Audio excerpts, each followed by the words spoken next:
Hi hello welcome to Rafi theatre. நான் உங்கள் ரஃபி. இன்றைக்கி திரைமணி நிகழ்ச்சியில் நம்ம பார்க்க போகிற படம் பாரதி மோகன் இயக்கத்தில் சரண் சண்முகம், குஷி நாயர் மற்றும் சில பேர் நடித்த படம் தான் சன் ஆஃப் காளிங்கராயன்.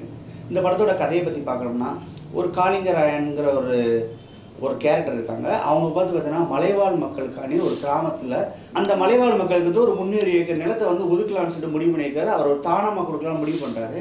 அப்போ பார்த்தீங்கன்னா அந்த குடும்பமே எதிர்பார்க்கு, அது எப்படி நீ அவங்களுக்கு நீ அவ்வளோ இப்படி சொத்தை கொடுக்கலாம், அவங்க இது எனக்கு திருப்தியாக இருக்குது, நான் கொடுப்பேன், அதை யாரும் தடுக்க முடியாதுங்கும் போது என்ன செய்கிறாங்கன்னு கேட்டிங்கன்னா, அவங்க எல்லாம் சேர்ந்து அந்த அவரை கொலை பண்ணிடுறாங்க.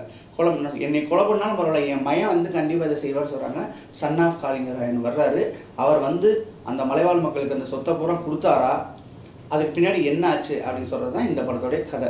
கதையை பொறுத்தவரை உங்களுக்கே தெரியும், இது ஒரு எப்படி சொல்கிறது, ஒரு சூப்பரான ஒரு கதைலாம் நம்ம சொல்ல முடியாது, ஒரு சுமாரான கதைன்னு தான் சொல்ல முடியாது. அதை நகர்த்தின விதம்லாம் பார்த்தீங்கன்னா அந்த பட்ஜெட்டுக்கு ஏற்ற மாதிரி ரொம்ப ஸ்லோவாக போயிட்டுருக்கு, ரொம்ப லேகாக இருக்குது, அந்த மாதிரி தான் போயிட்டுருக்குது. அந்த ஹீரோ புதுமுகம், அவரே நடித்து அவரே தயாரிச்சிருப்பார் போல இருக்குது.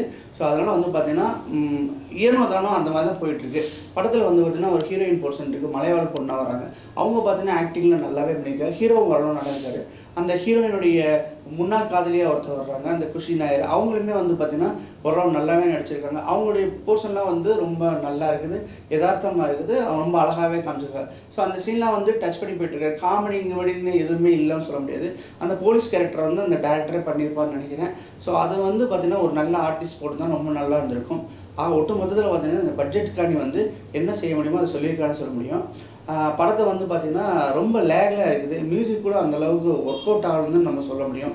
படம் டைம் இருந்தால் ஒரு தடவை பாருங்கள். இந்த படத்துக்கு என்னோட மாதிரி 10க்கு 4.1 கொடுப்பேன். மீண்டும் அடுத்த விஷயம் சந்திக்கிறேன். அதுவரை பாய். இந்த வீடியோ பிடிச்சிருந்துச்சுன்னா லைக் பண்ணுங்கள், ஷேர் பண்ணுங்கள், கமெண்ட் பண்ணுங்கள். ரஃபி தியேட்டரை மறக்காமல் சப்ஸ்கிரைப் பண்ணிடுங்க. பெல் பட்டனை கிளிக் பண்ணிடுங்க.